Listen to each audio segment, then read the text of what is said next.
Hi hello guys, ఎలా ఉన్నారు అందరూ? సో గత కొద్ది రోజులుగా మన ఆటోమొబైల్ ఛానల్ పెద్ద వీడియోస్ అయితే పెట్టట్లేదు, కొంచెం బిజీగా ఉండడం వల్ల, అలాగే టెక్ ఛానల్స్ మీరు ఎక్కువ ఫోకస్ చేయడం వల్ల. సో ఈరోజు నేను మీ ముందుకి ఒక ఇన్ఫర్మేటివ్ వీడియో అయితే తీసుకొచ్చాను. FZX లాంగ్ టర్మ్ రివ్యూ అంటే ఏదో ఒక 2000 3000 తిప్పి కాదు, 10,000 ప్లస్ అయితే దీన్ని అయితే డ్రైవ్ చేస్తున్నాను. అలాగే 1 year అయితే దాటిపోయింది, ఫ్రీ సర్వీసెస్ అన్నీ కూడా అయిపోయాయి. సో ఈ వీడియోలో నేను మీకు ఈ FZX తీసుకోవచ్చా లేదా అని క్లారిటీ ఇస్తూ దీంట్లో ఉన్న ప్రోస్ ఏంటి, కాన్స్ ఏంటి, పికప్ ఇష్యూస్, అలాగే ఆఫ్ క్లచ్ పెడితే ఏమవుతుంది, అలాగే దీనికి మోడిఫికేషన్స్ నేను ఏమేమి చేశాను అవన్నీ చూపిస్తాను అనమాట. అండ్ గుర్తుపెట్టుకోండి, సో ఇది వచ్చేసి మీకు పవర్ఫుల్ వెహికల్ అయితే కాదు, బట్ దీన్ని మిస్లీడ్ చేసి అందరూ పవర్ఫుల్ వెహికల్ అని చెప్పి సేల్ చేస్తున్నారు. గుర్తుపెట్టుకోండి. సో ఈ వీడియో మీరు చివరి వరకు చూసినట్టయితే ఈ 2024 అండ్ 25లో FZX తీసుకోవచ్చు లేదా ఎవరికి పనికి వస్తుంది ఏంటంటే నేను క్లియర్గా నా ఎక్స్పీరియన్స్ అయితే మీకు షేర్ చేస్తాను అనమాట. మనకి ఏమాత్రం లైక్ చేయకుండా వీడియోలోకి వెళ్దాం. సో చూసిన ప్రతి ఒక్కరు లైక్ చేయండి, అండ్ మీరు ఏ బైక్ వాడుతున్నారో కమెంట్ సెక్షన్లో కమెంట్ అయితే చేయండి, ఛానల్ సబ్స్క్రైబ్ చేసుకోండి. మనకి ఏమాత్రం లైక్ చేయకుండా వీడియోలోకి వెళ్దాం, వచ్చేయండి. సో గైస్, ఫస్ట్ నేనైతే మీకు డిస్ప్లే ఓపెన్ చేసి ఇది ఎన్ని వేల కిలోమీటర్లు డ్రైవ్ అని చూపిస్తాను. ఇది ట్రిప్ అనమాట. నేను 450కి అయితే పెట్రోల్ ఫిల్ చేయించాను, 208 kilometers అయితే తిరిగింది. ఇంకా సింగిల్ పాయింట్ అయితే పెట్రోల్ అయితే రిమైనింగ్ అయితే ఉంది. అలాగే మనకు వచ్చేసి 11.9 టెబిలిటీ రికార్డ్ చేసి TCS ట్రాక్షన్ కంట్రోల్ సిస్టమ్ నేను ఎప్పుడు ఆన్లోనే పెట్టుకుంటాను. అండ్ వచ్చేసి 10,703 kilometers అయితే డ్రైవ్ చేశాను అనమాట. సో ఇది ఒక ట్రిప్ 1 అనమాట ఇది. అండ్ 208 kilometers అంటే 450 rupees పెట్రోల్ 208 kilometers తిరిగింది. ఇక ఎన్ని కిలోమీటర్లు వెళ్తుందో నేను లాస్ట్లో ఎక్స్ప్లెయిన్ చేస్తాను అనమాట. అండ్ ఇది MID గురించి. ఒకసారి నేను చేసిన మోడిఫికేషన్స్ గురించి చూపిస్తాను. సో ఇక్కడ చూస్తే నేను ఒక వైజర్ అయితే తగిలించాను అనమాట. అలాగే 2 లైట్స్ అయితే మోడిఫికేషన్ చేసుకున్నాను. ఇలా చేయకూడదని కొంతమంది అన్నారు, బట్ దీనికి ఇక్కడ తప్ప ఇంకెక్కడ ఫిట్గా అనమాట. ఇది వచ్చేసి హై పర్ఫార్మెన్స్ LEDs. ఒకసారి నేను ఆన్ చేస్తాను, చూడండి. ఇవి నైట్ టైం అయితే నాకు చాలా బాగా అయితే యూజ్ అవుతున్నాయి. దీనికి మిడిల్లో ఎలాగో ఒక లైట్ అయితే వస్తుంది, బట్ దీంతో కంపేర్ చేస్తే కొంచెం డౌన్ ఫోకస్ అయితే ఉందన్నమాట. అండ్ ఇంకోటి ఏంటంటే నేను డైరెక్ట్ దీన్ని బ్యాటరీకి అయితే అటాచ్ చేశాను. గుర్తుపెట్టుకోండి, ఈ FZ లేటెస్ట్ BS6 Phase 2 వెహికల్స్లో మీరైతే మీ వెహికల్ యొక్క బ్యాటరీని ఎక్కువ స్ట్రైన్ చేయకూడదు. అండ్ బ్యాటరీతో పాటు ఇక్కడ బోర్డు కూడా ఉంటుందన్నమాట. సో లైక్ చెప్పాలంటే ఇట్లా మదర్ బోర్డు లెక్క అనుకోవచ్చు. సో దాంతో ఆ వెహికల్ అంతా ఆపరేట్ అవుతుంది, కాబట్టి దాని మీద లోడ్ పడకూడదు. ఈ లైట్స్ కానీ మీరు డైరెక్ట్గా పవర్ స్విచ్కి కానీ కనెక్షన్ ఇచ్చారంటే ఇక్కడ ఉన్న పవర్ స్విచ్కి సో దెబ్బ అయిపోతుంది అనమాట. ECUs అన్ని పాడైపోతే ఆ పని అయితే చేయొద్దు అనమాట. ఇక నేను చేసిన మోడిఫికేషన్ అయితే ఇది అమెజాన్లో దొరుకుతుంది, లింక్ డిస్క్రిప్షన్లో ఇస్తాను. 1800 నుంచి 1000 రూపీస్ పడుతుంది. ఈ లైట్స్ లింక్స్ కూడా డిస్క్రిప్షన్లో ఇస్తాను. ఇవైతే నాకు 400 రూపీస్ పడ్డాయి. మోడిఫికేషన్ చేసినందుకు 100 రూపీస్ తీసుకున్నారు. అంతే సింపుల్, ఇది మనమేం చేసుకోవచ్చు. ఇక నేను చెప్పాలంటే నేను సీట్ కవర్స్ అయితే నేనే ప్రీమియంగా స్టిచ్ చేయించుకున్నాను. కాస్ట్ అయితే నాకు 1200 వరకు అయితే పడ్డదనమాట. ఎక్స్ట్రా కుజనింగ్ పెట్టించుకున్నాను. ఇది ఎక్స్ట్రా కుజనింగ్ లేకుంటే బండి మీరు చాలా ఇబ్బంది పడతారు. చూడొచ్చు, అంత కుజనింగ్ అయితే ఒక 3 inches వరకు అయితే నేను కుజనింగ్ అయితే పెట్టించుకున్నాను. అండ్ ఇక సైడ్ నేను గ్యాబ్ రైల్ కూడా నేను నాకు తగ్గట్టు మోడిఫై అయితే చేశాను అనమాట. కొంచెం దీన్ని బెండెస్ పక్కకు తీసి నీట్గా నేను స్ట్రెచ్ అయితే చేయించుకున్నాను. ఇది ఒక 300 రూపీస్ అయితే అయింది. టోటల్ సీట్ వీటిలంటికి 1500 ఖర్చు అయింది.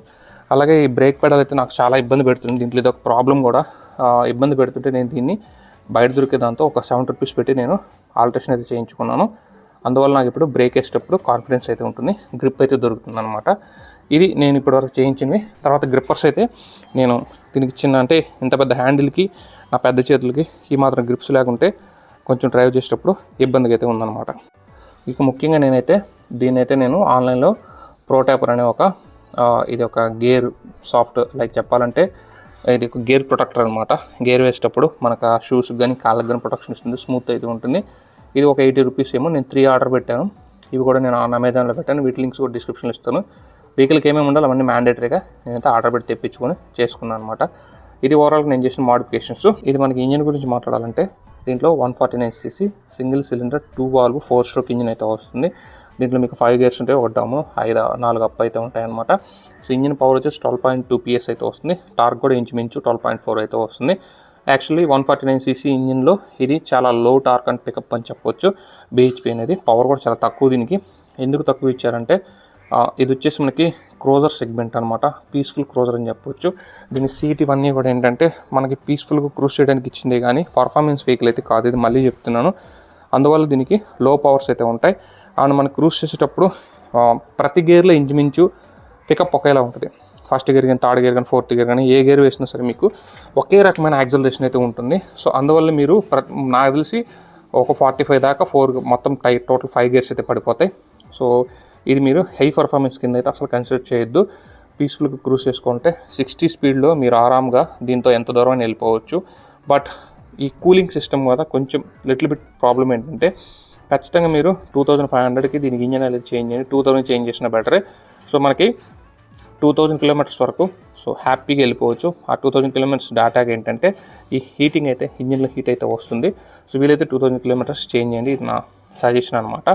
అండ్ ఇక్కడ ఇంకొక ప్రాబ్లం ఏంటంటే దీంట్లో ఇదైతే వీలైతే వీనికి ఇది మెటల్ గార్డ్ అయితే ఇచ్చారు, ఫ్రంట్ మడ్ గార్డు ఇవ్వడం వల్ల ఇక్కడ మనం ఏదైనా ఎక్స్ట్రాగా ఈ బుడద పడకుండా ఎక్స్ట్రాగా ఏదైనా మోడిఫికేషన్ చేయాలంటే కుదరట్లేదు. దీనికి హోల్స్ అయితే పడవు, చాలా స్ట్రాంగ్ అయితే ఉంటుంది, అలాగే కాస్ట్లీ కూడా అది. సో ప్రస్తుతానికి అయితే ఈ గార్డు ఇంజిన్ గార్డు ఉన్నప్పుడు కూడా చూడొచ్చు ఇక్కడ మీరు ఆ లోపల నుంచి అయితే మట్టి లోపలికి వచ్చేస్తుంది. ఇక్కడ చూడొచ్చు మట్టి లోపలికి అయితే వచ్చేస్తుంది అనమాట. ఇది కొంచెం నాకైతే ప్రాబ్లమేటిక్గా అనిపించింది. అండ్ ఏదైతే ఇక్కడ ఇచ్చినారో వీళ్ళు, ఇది డిజైన్ అని చెప్పొచ్చు, హింజెస్ వీళ్ళు వింగ్స్ అని కూడా అంటారు వీటిని. ఇవైతే మనకి పైకి అయితే మెటల్ ఇచ్చారు, బట్ లోపలైతే ప్లాస్టిక్ ఉంటుంది. ట్యాంక్ అయితే ఫుల్ మెటల్ అయితే ఉంటుంది. సో డిజైన్ కోసం అయితే ఓకే, కానీ కింద పడ్డప్పుడు దెబ్బతినే ఛాన్స్ అయితే ఎక్కువ ఉంది. ఖచ్చితంగా దీనికంటే కొంచెం వెడల్పు ఉన్న క్రాష్ గార్డ్ అంటే పొడి ఉన్న క్రాష్ గార్డ్ వేసుకున్నప్పుడు వీటికి దెబ్బ తగలదు. ఇవి పోయినా సరే మనకి మంచి కాస్ట్ అయితే పడతాయి. ఇక ఇవి నేను వేయించుకున్నాను. సో ఇది ఒక 400 అయితే అయింది. అండ్ కమింగ్ టు ఇక్కడ నాకు లోగో ఇక్కడ ఇచ్చారు, యమహా లోగో. ఇక్కడ చిన్న ప్రాబ్లం ఏంటంటే యమహా లోగో ఇక్కడ ఇవ్వడం వల్ల దీనికి లుక్ FZX ఇక్కడ ఇచ్చారా అండ్ యమహా లోగో ఇక్కడ ఇచ్చారా.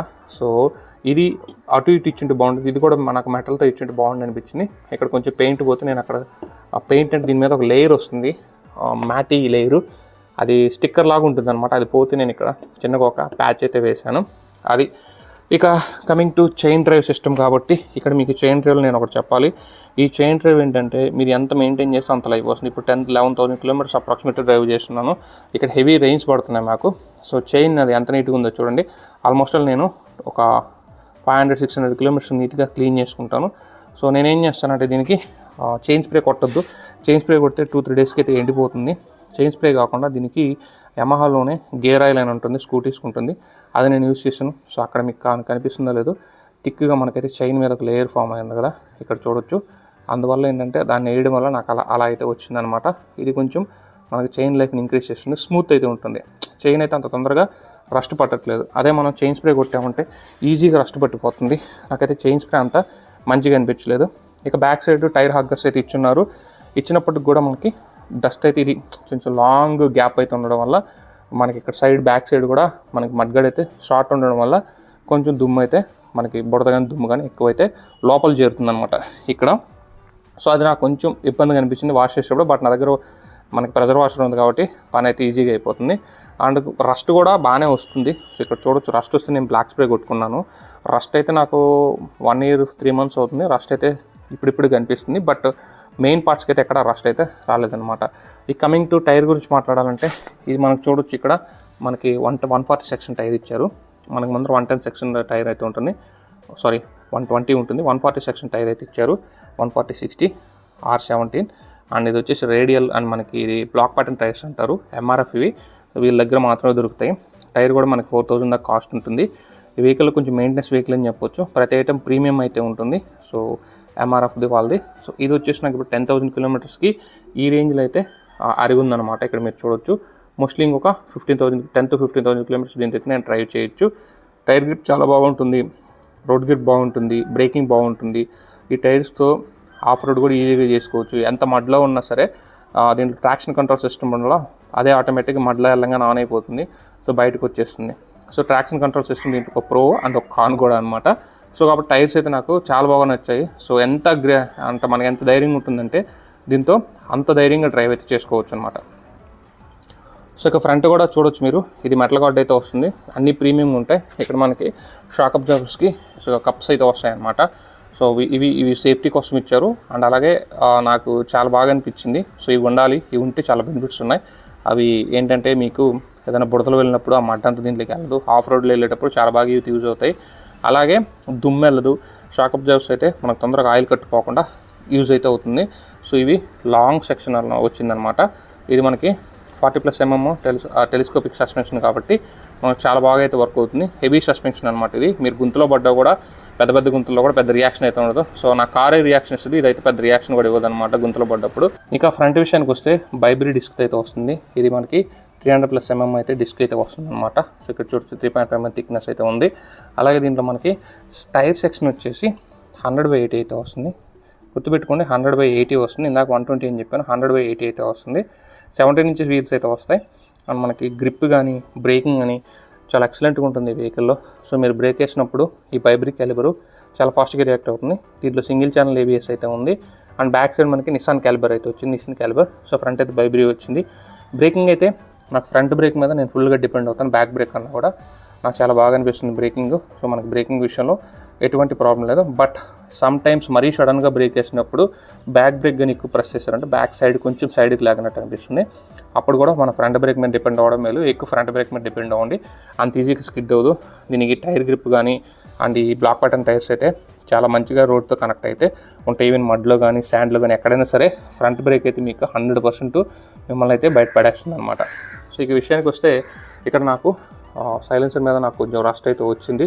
ఎక్కువ ఈ పార్టీ నాకు ఇప్పటివరకు రస్ట్ అయితే నేను బ్లాక్ స్ప్రే కొట్టి మేనేజ్ చేస్తున్నాను. ఇంకొంచెం యమహా అయితే క్వాలిటీ బాగానే ఉంటుంది. బట్ ఈ వెహికల్లో 1-6 దగ్గర రస్ట్ వచ్చింది. మేబీ నేనున్న ప్లేస్ని బట్టి కూడా అయ్యి ఉండొచ్చు, కాబట్టి దీన్ని వీళ్ళని బ్లేమ్ చేయలేం. బట్ దీంట్లో వాడిన ప్రతి పార్ట్ కూడా క్వాలిటెస్ట్ పార్ట్ అనమాట. సింపుల్గా మీకు ఒక ఎగ్జాంపుల్ చెప్పాలంటే దీనికి ఇక్కడ వచ్చిన హెడ్ లైట్ ఏదైతే ఉందో ఇది మనకి టూ మచ్ కాస్ట్. సో 11,000 చిల్లర అయితే హెడ్ లైట్ ఇది పడుతుంది. ఇది ప్రొజెక్టర్ ల్యాంప్ అనమాట. ఫోకస్ అంతా బాగానే ఉంటుంది. సో ఇంత కాస్ట్లీ లైట్ వీటిని పెట్టడం అంటే మెయింటెనెన్స్ ఇష్యూ అని చెప్పొచ్చు. దీంట్లో ప్రతి పార్ట్ కూడా కాస్ట్ అయితే ఎక్కువ ఉంటుంది. ఈవెన్ హెడ్ లైట్ కావచ్చు, ఈ తర్వాత ఫ్రంట్ గార్డ్ కావచ్చు, అలాగే టైర్స్ కావచ్చు, సో డిస్క్ ప్యాడ్స్ కావచ్చు, అన్నీ కూడా ఏంటంటే ప్రీమియం ఉంటాయి. లైక్ మీరు ఒక R15 మెయింటైన్ చేసి ఎంత ఖర్చు అవుతుందో అంత ఖర్చు అయితే అవుతుందన్నమాట. అండ్ మనకి సీట్ కంఫర్ట్ చాలా బాగుంటుంది. సీట్ మీరు కూర్చుంటే సో ప్రశాంతంగా పీస్ఫుల్గా అయితే ఉంటుందన్నమాట. 2 persons అయితే హ్యాపీగా రైడ్ చేసుకోవచ్చు. ఫ్యామిలీకి అయితే ఒక వైఫ్ అండ్ హస్బెండ్, ఫ్రంట్ ఒక పిల్లోడు అయితే ఓకే. మీరు కానీ 4 members అయితే మాత్రం దీని మీద క్యారీ అవ్వడం కొంచెం కష్టం అనమాట. ఎందుకంటే దీనికి ట్యాంకు చాలా పొడుగైతే ఇచ్చారు, అందువల్ల సీట్ని అయితే కొంచెం కంజెస్టెడ్ చేశారనమాట. ఇక మనకి ఇక దీంట్లో సైలెన్సర్ కూడా బీటింగ్ అయితే మరీ సూపర్ తోపు అని చెప్పలేం. బీటింగ్ పరంగా ఓకే, అది బుల్లెట్ని మ్యాచ్ అవుతుందని కొందరు అంటున్నారు. సో సమస్య లేదు, దీని బీటింగ్ దీనిదే. అండ్ మనకి బుల్లెట్ని అయితే మ్యాచ్ కాదనమాట. సో ఓవరాల్గా చూస్తే ఇవి నేను ఈ 10,000 kilometers నా డ్రైవ్ ఎక్స్పీరియన్స్. అండ్ దీంట్లో కాన్స్ లేవా అంటే సో నేను ఆల్రెడీ చెప్తూనే వచ్చాను. సో ఒక మెయిన్ ప్రాబ్లం ఏంటంటే ఇంజన్లో లో పవర్ ఇచ్చారు. సో ఈ లో పవర్ అనేది కొందరు పర్ఫార్మెన్స్ కోసం తీసుకున్న వాళ్ళకి ఇబ్బంది పడవచ్చు, కానీ అలా కాదు, నేను కొంచెం పీస్ఫుల్గా రైడ్ చేయాలనుకుంటే మీకు హ్యాపీగా ఉంటుంది. అయినప్పటికీ నేను మీకు చిన్న చిట్కా చెప్తాను. అదేంటంటే మీరు ఒకవేళ ఈ వెహికల్ వాడుతుంటే సింపుల్ మీరు ఇక్కడ వచ్చేసి క్లచ్ ఉంది కదా, ఇక్కడ ఫుల్ క్లచ్ ఉంటుంది, దీన్ని ఆఫ్ క్లచ్ చేసుకోండి. సో ఆఫ్ క్లచ్ చేసుకున్నప్పుడు ఏంటంటే కొంచెం బండిలో పుష్ అయితే వస్తుంది. మనకి ఏదైతే పవర్ లో పవర్ అనే ఫీల్ ఉంటుంది కదా, ఆఫ్ క్లచ్ మీరు ఇంకా ఇదిగో. సో ఇప్పుడు ఇది ఫుల్ క్లచ్ అనమాట, నేను ఇక్కడ వరకు పెట్టుకున్నాను. సో ఇంకొంచెం ముందుగా పెట్టుకున్నారంటే మనకు కొంచెం బండి అయితే కొంచెం మూమెంట్ అయితే బాగుంటుంది, ఆ పవర్ లాగ్ అయితే మిస్ అవుతుంది. అలాగే ఇంకోటి ఏం చేస్తారంటే సో ఇక్కడ మీకు దీనికి చిన్న అడ్జస్ట్మెంట్ అయితే ఉంటుంది. సో ఇది వచ్చేసి మీకు ఎక్సలేటర్ అనమాట, ఎక్సలేటర్ కేబుల్ అడ్జస్ట్మెంట్. RPM వచ్చేసి మీరు 1000 అంటే ఒక 1000 అబోవ్ పెట్టుకొని 1000 అబోవ్ పెట్టుకున్నప్పుడు మీకైతే ఈ ఆఫ్ క్లచ్ మీద మంచి పుష్ అయితే ఉంటుంది. అప్పుడు మీకు ఆ పవర్ లాగ్ అయితే కొంచెం తగ్గుతుంది. 2 people ఎక్కినా కూడా మీరు హ్యాపీగా అయితే వెళ్ళిపోవచ్చు అనమాట. సో ఇప్పుడు కమింగ్ టు ఫైనల్ వర్డిక్ట్ అయితే మాట్లాడతాను. ఫైనల్ వర్డిక్ట్ చూద్దామండి. సో ఫైనల్గా ఈ FZX ప్రజెంట్ కాస్ట్ అయితే 1,67,000 నుంచి 1,70,000 అవుతుంది. ఇంత కాస్ట్ వచ్చి వెహికల్ గురించి వేరే ఆప్షన్స్ ఏమైనా ఉన్నాయంటే ఈ 150cc సెగ్మెంట్లో ఆల్మోస్ట్ ఆల్ వెహికల్స్ అన్నీ కూడా మీకు 1,50,000 అబౌవ్ అయితే ఉన్నాయి. 50, 55, 60 అట్లా అయితే ఉన్నాయన్నమాట. వాటికంటే ఒక 2-3,000 ప్రైస్ అయితే ఎక్కువ ఉంటుంది. సో దీంట్లోనే FZ అని ఉంటుంది, FZ version 4, అది కూడా మీకు 1,60,000 వరకు అయితే పడుతుంది. బట్ అదైతే నేను సజెస్ట్ చేయను, అది కొంచెం బిల్డ్ క్వాలిటీ వీక్ ఉంటుంది, అలాగే అంత పర్ఫెక్ట్ ఫిట్ అండ్ ఫినిష్ ఉండదు. బట్ ఇదైతే చాలా పర్ఫెక్ట్ అయితే ఉంటుంది, ఫిట్ అండ్ ఫినిష్. కానీ ఇది ఒక 4 kilos వెయిట్ కూడా, ఇది 139 kgs అయితే ఉంటుంది, అది 135 kgs అయితే ఉంటుంది. సో కొంచెం బిల్డ్ క్వాలిటీ అంత అయితే బాగోతుంది. అండ్ తర్వాత వచ్చేసి దీంట్లో మీకు చాలా డ్రైవబిలిటీ ఎక్స్పీరియన్స్ చాలా బాగుంటుంది. సో పర్ఫార్మెన్స్ కావాలంటే మీకు హీరో 160 ఉంది, తర్వాత వచ్చేసి TVS అపాచీ ఉంది, ఇవి ఉన్నాయి. వాటికి అయితే వెళ్ళండి. పర్ఫార్మెన్స్ కోసం దీన్ని తీసుకోవద్దు. ఒక మాటలో చెప్పాలంటే పీస్ఫుల్ డ్రైవింగ్, బెస్ట్ మైలేజ్ కావాలంటే అండ్ మంచి క్వాలిటీ బండి కావాలంటే దీనికి రండి. అని కూడా చెప్తున్నాను, నేను 450 రూపీస్కి లాస్ట్ ఫిల్ చేశాను. ఈ వీడియో చేయడానికి 450 రూపీస్ ఫిల్ చేశాను. నాకు 4 లీటర్స్ పెట్రోల్ అయితే వచ్చింది. ఇప్పటికి 208 అప్రాక్సిమేట్లీ 210 కిలోమీటర్స్ తిరిగి ఉన్నాను. ఇంకా నాకు ఒక 60 కిలోమీటర్స్ వరకు అయితే ఇది మైలేజ్ ఇంకా వస్తుంది అనమాట. రిమైనింగ్ అంటే 450 రూపీస్ బట్ ఇస్తే రఫ్గా 250 కిలోమీటర్స్ అయితే ఇది నాకు రేంజ్ అయితే వచ్చిందంటే అప్రాక్సిమేట్గా నాకు లీటర్కి దగ్గర 58-60 కిలోమీటర్ వరకు అయితే వచ్చిందనమాట. ఇది మల్టీ రైడింగ్స్. నేను ఒక 40-50లో క్రూజ్ చేసిన టైం ఉంది, 60లో క్రూజ్ చేసిన టైం ఉంది. యావరేజ్ స్పీడ్ వచ్చేసి 50 నుంచి 55 కిలోమీటర్లు, 55 కిలోమీటర్లు యావరేజ్ స్పీడ్ వేసుకున్నా సరే నాకు అంత మైలేజ్ అయితే వస్తుందన్నమాట. మైలేజ్ విషయంలో మాత్రం దీన్ని కొట్టే బండి అయితే లేదు. మీరు పల్సర్ తీసుకున్న, తర్వాత అపాచీ తీసుకున్న, హీరో వాళ్ళది ఎక్స్ట్రీమ్ తీసుకున్న, ఏది తీసుకున్నా సరే దీని మైలేజ్ని మ్యాచ్ కూడా చేయలేవు. సో దీని తర్వాత FZ ఫార్చునర్ 4 ఉంది కదా, అది కూడా సేమ్ కొంచెం దీనికంటే ఒక 5 కిలోమీటర్ తక్కువ మైలేజ్ అయితే వస్తుంది. బట్ మైలేజ్లో మాత్రం దీని తోపు అని చెప్పొచ్చు. సో ఒకవేళ మీరు మంచి క్రూజింగ్ ఎక్స్పీరియన్స్ కావాలి, పీస్ఫుల్ రైడ్ కావాలి, కంఫర్ట్ రైడ్ కావాలి, అలాగే మంచి మైలేజ్ కావాలి, ప్రీమియం వెహికల్ కావాలంటే దీనికైతే రండి. పర్ఫార్మెన్స్ కావాలి, నాకు టాప్ స్పీడ్స్ని అందుకోవాలి, మాకు మంచి రేసింగ్ ఉండాలంటే మాత్రం దీని జోలికైతే రావద్దనమాట. ఇది నా 10,000 కిలోమీటర్స్ రియల్ టైం నేను వాడి చెప్తున్న రివ్యూ. సో అర్థమైందా? ఇన్కేస్ వీడియో నచ్చి లైక్ చేయండి, షేర్ చేయండి, మన ఛానల్ సబ్స్క్రైబ్ చేసుకొని సపోర్ట్ అయితే ఉంది. This is your signing off. జై హింద్ గైస్.